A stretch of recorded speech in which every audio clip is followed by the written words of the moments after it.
Yeah, Drew made a really fun game. He sure did. It's just a shame that not more people know about it, you know? Why don't you do something about it? Yeah? Yeah, why not? What have we got to lose? And look, I know we don't have the influence we sometimes wish we had, but that doesn't mean we should stop trying. We're helping a friend out. You're right.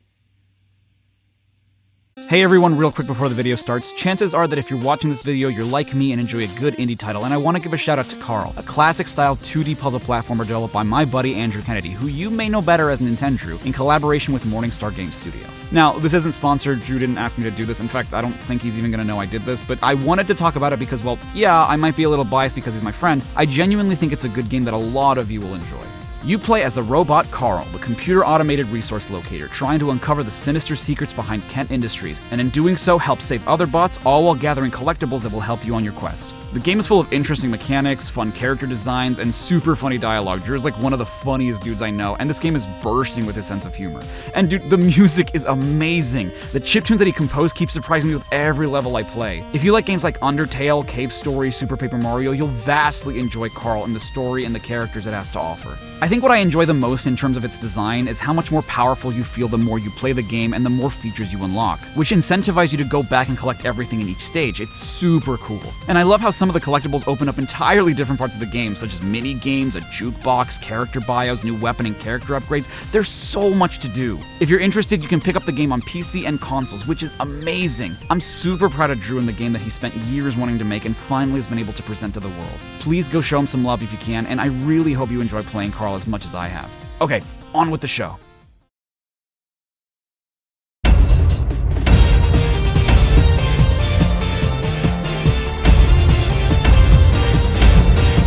Okay, what do we got?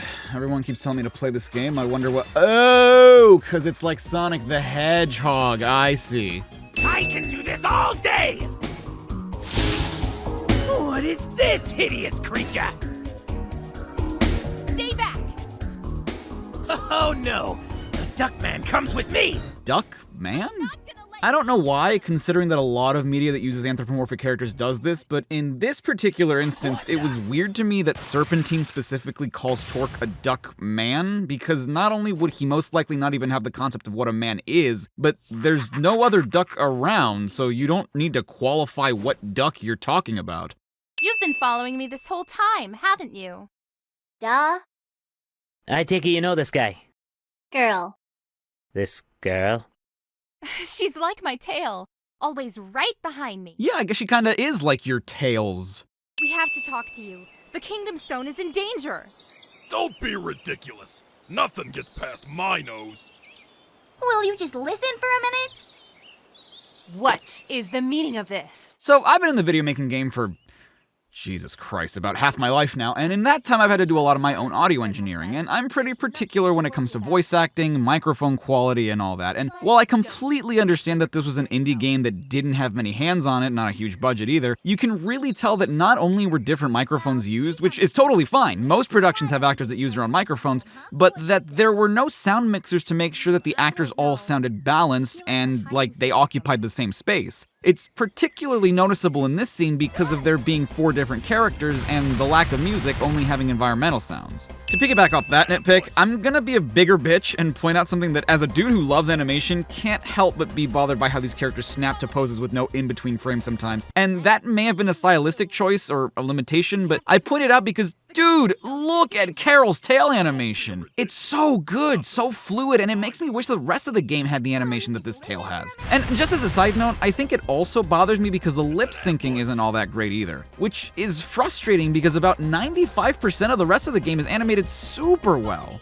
Oh, hello, legally distinct Master Emerald. Oh, this feels very Ice Cap. Wow, holy. Can I touch your hair? Huh? Oh, okay, never mind. No, it's okay. I was just surprised is all. Go ahead. I won't hurt you. It's like a rope. Yeah. Maybe we can be friends. What? This stranger let me touch her hair. we are friends now. The Kingdom Stone has been taken! Your Excellency! By who? Mayor Zhao. His pilgrimage to the temple was a cover-up! This is troubling.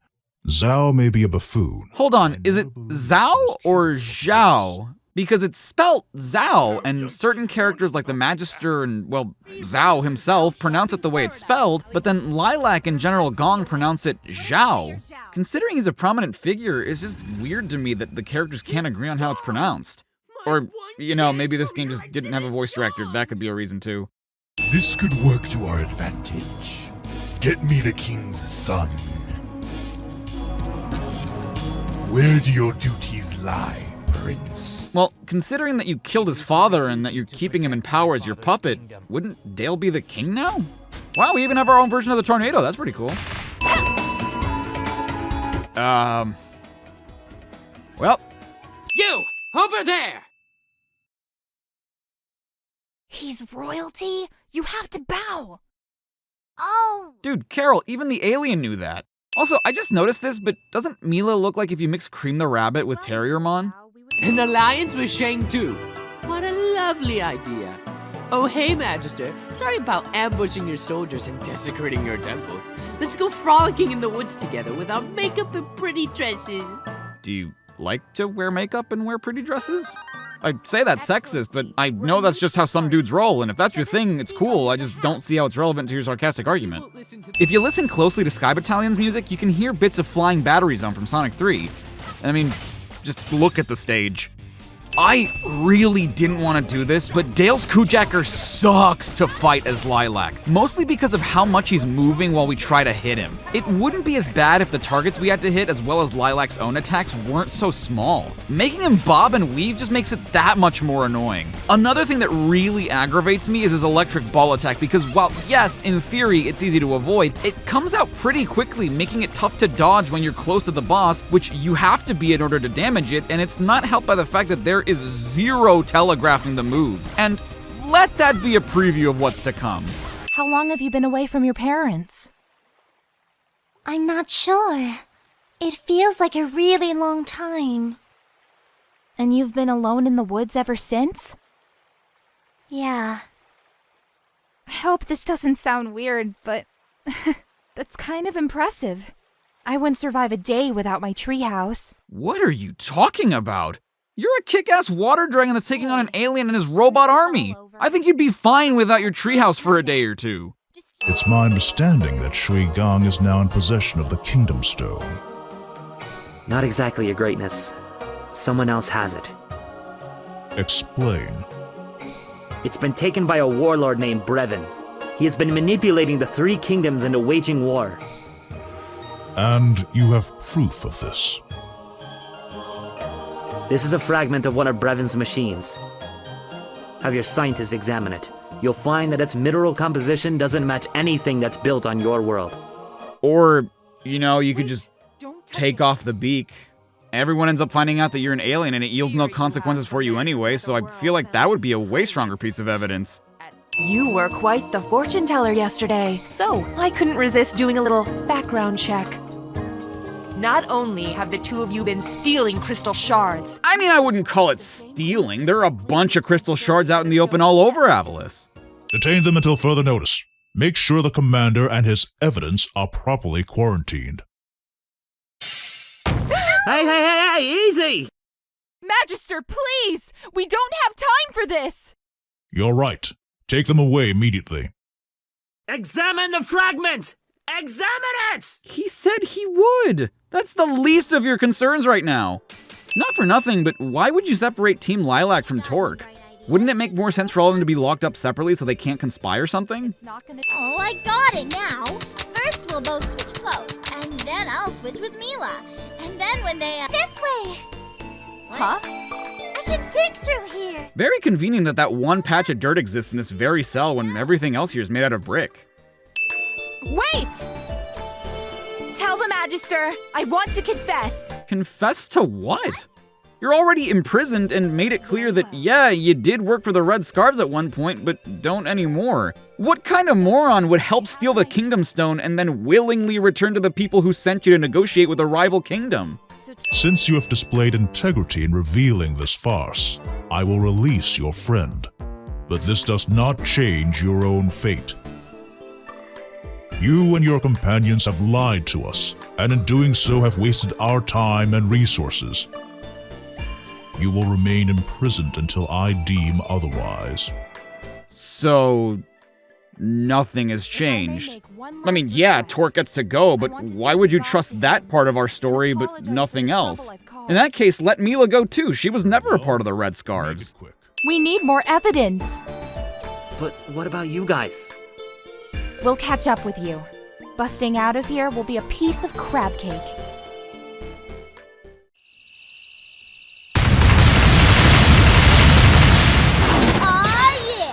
Oh. Yeah, I guess it was. I didn't think it'd be that easy, Jesus. Why didn't you just do that to begin with? Like, what was the plan when Milla dug out of the cell? She let you guys out, and then what? You guys get Torque in the same way and just sneak out? And what's stopping Milla from digging again? If the point was to make sure that they legally let Torque go free before you guys busted out, what did it matter if you were going to bust out illegally anyway? And not for nothing, but you might as well have just left Torque there. It's not like he really does anything from here on. Okay, I know that this game started out as a Sonic the Hedgehog fan game, and I'm playing up some of the Sonic comparisons just to be an ass, but in complete honesty, this game really does stand out as having its own identity with its focus on combat, its story, and its environment designs. That being said, this Protothermal base reminds me a lot of Metallic Madness Zone from Sonic CD. Oh, wait, that counted? I'm glad, but why? Why can an enemy hit a shield and then I get the shield? Syntax's Squid Mode is another one that's a nightmare to fight as Lilac because she's constantly moving around the stage, and while she's often off-screen, your options are either to slowly and painfully climb up the ladders where it's very likely you'll get hit, or run up the walls and risk missing Syntax altogether. And by the time you reach her head, she'll already start moving to another part of the stage where you won't be able to see her. Again, Lilac's attacks really don't favor hitting this boss, not to mention how vertical this arena is, which brings me to her lava cannons, which are obnoxious, because if you get caught by one, you get stun locked and take a bunch of damage. Why do you fight? I know you're awake. Answer the question. Why do you fight? For my friends. I'll do whatever it takes to keep them safe from freaks like you. My friends are my power cliche. Okay, I promise I'm not just looking for Sonic comparisons, but these spinning tops in Panga Lagoon are just as spinning tops from Marble Garden Zone. We're marching into Shui Gang whether you like it or not! Shui Gang?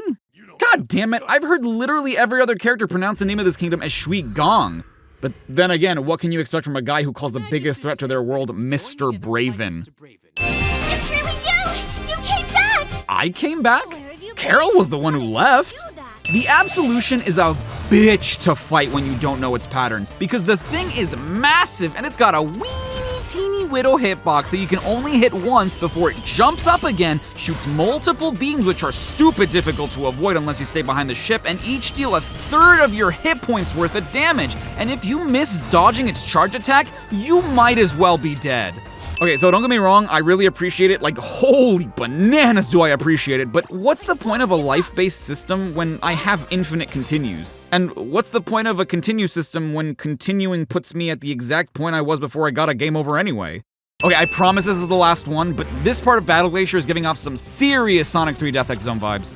The Shade Beast can also go fuck itself, and I promise you this isn't the last time you'll hear me say that. In Lilac's case, it's because of a mechanic that I think I may understand. You see, both Lilac and C.A.R.L have a meter that limits the use of their special abilities, which automatically recover over time. One of Lilac's moves, the Dragon Boost, takes up the entire energy meter, so unless you have a full one, you can't use it, meaning that you can't perform a Dragon Cyclone, Lilac's double jump, and then a Dragon Boost. And I think the reason for it was to limit Lilac's vertical range, so she couldn't get to areas that you can with C.A.R.L and Milla as easily, if at all. And if you were able to do that in this fight in particular, I'm guessing it would have made the boss too easy, but I think it also would have made it not just more fun, but fairer. You're supposed to wait a century for Dale to come down so you can attack him, meanwhile having to fight multiple Beast Irises, which each take multiple hits to defeat, and his annoying as fuck death cards that home in on you and deal more damage to you than you can recover from the Iris spawns. And if you want to talk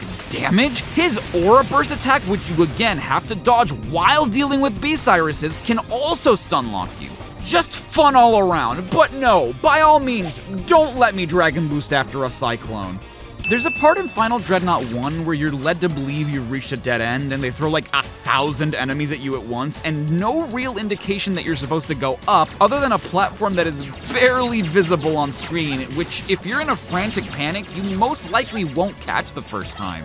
And you know, despite being a game that's supposed focus is on combat, the game is way more enjoyable and tolerable when you avoid enemies and only fight when absolutely necessary, because not only do you run the risk of losing health, which is already pretty scarce in this game, but you don't really get anything out of it, other than crystal shards which are available throughout the level anyway. Why would I risk losing progress over a few measly shards? I bring this up now because up until this moment in Final Dreadnought 3, I had fought more than my fair share of enemies just because it was fun to do at first, then it became a habit and gradually became cumbersome, so when I reached this point in the stage and was bombarded with enemies that I knew were more trouble than they were worth, I just started ignoring them. And yeah, I get it, no one defeats every single enemy they encounter in a video game, but depending on the game, defeating enemies is usually either quick or purposeful, and the enemies in this game are neither. Physics? What are those? In Final Dreadnought 4, there's this room with teleporters that will force you to restart the entire area, and I was super confused at first because up until this point, every teleporter took me to where I needed to go next. So I thought that it was just a case of trial and error to find which teleporter would be the one to advance the level, because I had also learned that certain teleporters could send you back to where you were before, but with the purpose of putting you on the correct path, so it was a matter of finding the right one. As it turns out, the right one is the last one you encounter in this part of the stage, but if you've already conditioned the player to steer clear of teleporters in this room, why the hell would I trust the last one? I almost didn't want to enter it because of what I thought the game was trying to teach me until I realized I literally had no other choice. Normally, I enjoy when a mechanic that is first used to your advantage subverts your expectations by then being used against you, but usually there's an indication that that's going to be the case, and none of them reset your progress. Oh, well, that seems rather tasteless. Imagine if at a funeral, instead of putting the deceased's photo from when they were alive and well, you instead show for the entire service a photo of how it was they died. And then, underneath that photo, a photo of their loved ones when they found out they died. Fine, I'll go by myself. B.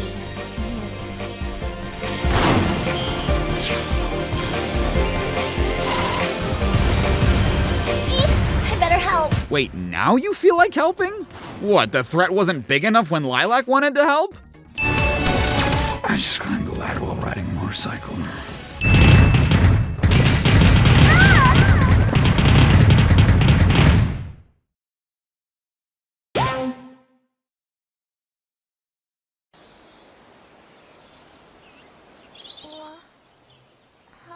So here, you can clearly see that C.A.R.L has no idea how it is that she got out of the Hidden Palace, Relic Maze caves, but in the next scene, she claims that a girl with a shield pulled her out of the cave. Which is impossible for her to know because, for one, she was knocked out by the debris, and two, Milla didn't have her shield when she saved you, she summoned a Phantom Cube. In Sky Battalion, there's a motorcycle you can get as C.A.R.L and then are immediately faced with 3 DNA cannons, which can stun lock you if you get hit, which is really easy to do in this stage, and if it happens, you lose the motorcycle, and fun fact, this is the only one in the stage. Okay, I would love to know what in the ever-loving f*** happened here.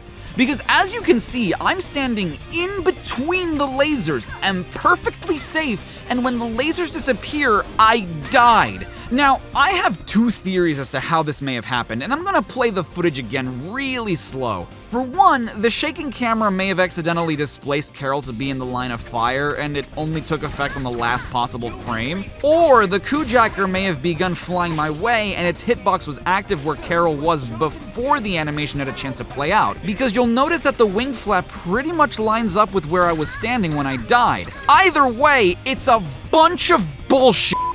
If Spade is Prince Dale's brother, doesn't that make him a prince too? I guess so. He never talked about it. And you never asked? Seems kind of important to just never ask.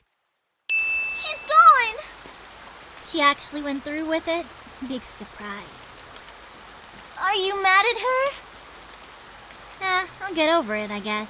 But we're gonna do things my way now. So, wait, you were planning on helping her anyway, and instead of offering an alternative to how you could beat Brevon, you instead let her go on her own under the guise that you were done being her friend? I don't get the angle here. You know how I complained that you couldn't use Lilac's Dragon Boost after her Cyclone because of the energy meter and how allowing the player to do so may have made the game more fun? Yeah, C.A.R.L has something like that too in the form of her Pounce. While not really an energy meter issue, what I notice is that you get some horizontal distance from it when you use it as standstill, but you don't really get any if you do it while already moving. She kinda just does her Pounce animation midair, which feels really awkward because it feels like something should happen and nothing really does. I don't even know how this happened, but I somehow activated hard mode against Syntax's spider mode when a Shade Elite followed me into the arena. Now I had to get rid of it while avoiding Syntax's lava cannons. And that's saying something, because this fight as C.A.R.L is trash if you don't have the motorcycle. Of the 3 playable characters in this game, C.A.R.L is the only one that doesn't have an ability to keep her in the air temporarily, but she does have a bike spin which serves as a double jump. And if you don't have it, avoiding the lava cannons, which is basically Syntax's only attack in this fight, is made like 5 times harder by virtue of how long it takes for the lava to go away. And because the lava comes from off screen, you need to anticipate without being able to know how close it is to you when you're supposed to jump. It's not even necessarily that this fight is hard, it's just annoying that you get hit because of things you can't see, and have to time perfectly because your character has a different moveset than the rest. Zhao and his goons are about to attack Shui Gong. I'm not about to let that happen. Zhao is going to war? Not if we reach him. All he needs is a little bit of persuasion, if you know what I'm talking about. We're friends with him. Maybe we can ask him to stop. Yeah, like that's gonna work. Hey, wait a minute. I think you might be onto something. Hop in! Aren't C.A.R.L and Milla still considered fugitives by the Kingdom of Shang too? I mean, I know that stopping Zhao from going to war with Shui Gong kinda supersedes that, but come on, Lilac got taken back to the Royal Magister for a plea deal, why not these 3?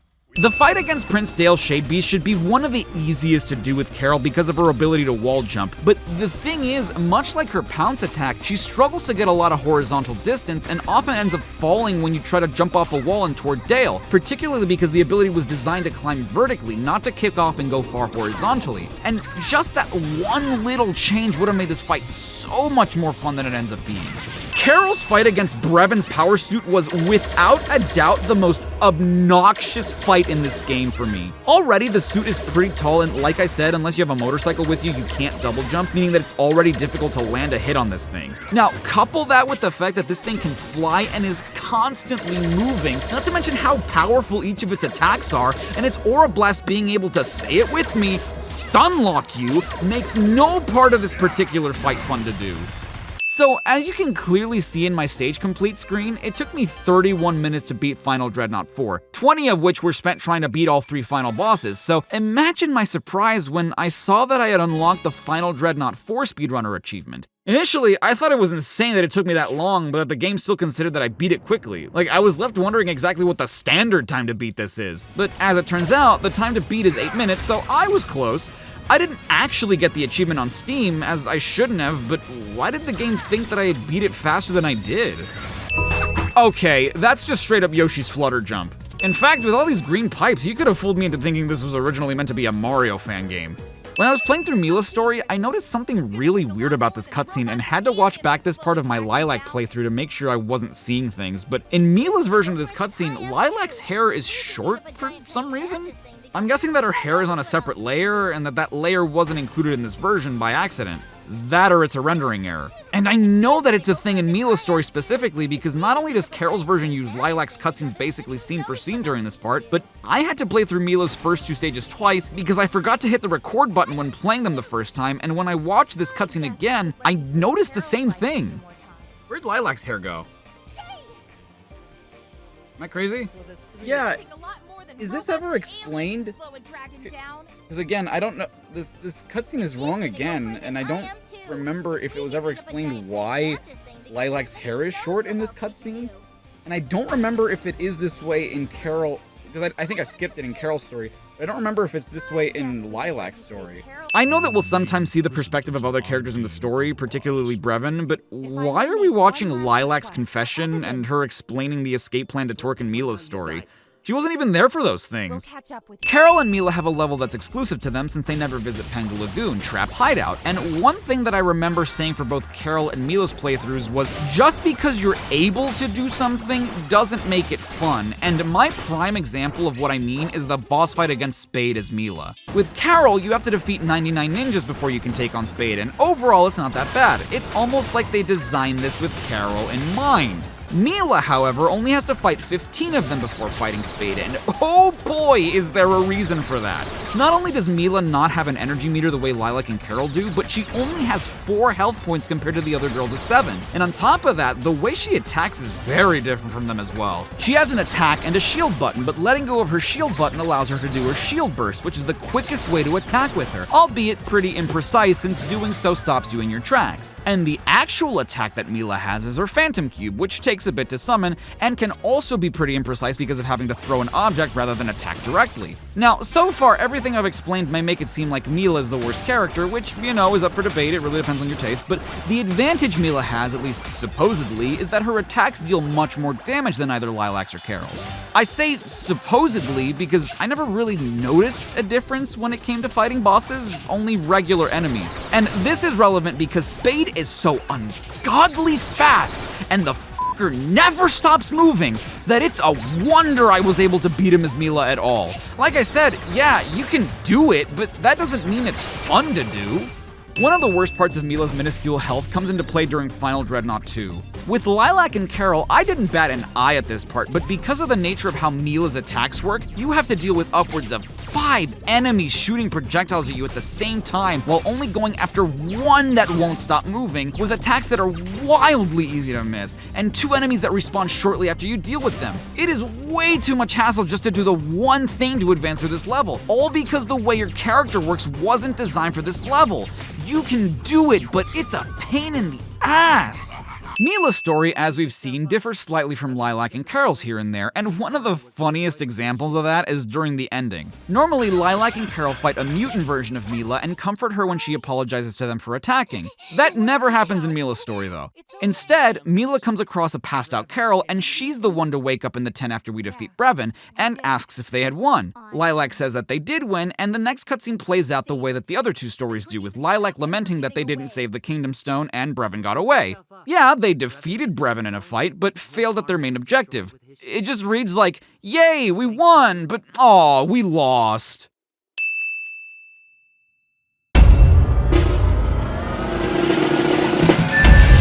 Hey, easy!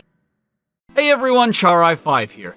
Thanks so much for watching my CINEMASINS pastiche of everything wrong with Freedom Planet. This is one I've been meaning to get to for a long time, and I'm glad that I finally played it. While, you know, it can be pretty annoying sometimes, I think that at its core, it's still a very, very decent game, and I can't wait to play the second one, because I've heard that a lot of stuff that annoyed me in this one might be fixed in the second one. I'd like to give a shout out to my patrons, to my members, all the lovely people that you're seeing on screen right now have been supporting me over the years. Currently, if you can hit the join button down on this video, go to the link in the description for the Patreon. Any way you'd like to support is very much appreciated. Even watching this video is very much appreciated. Question of the video. I actually have 2 this time around.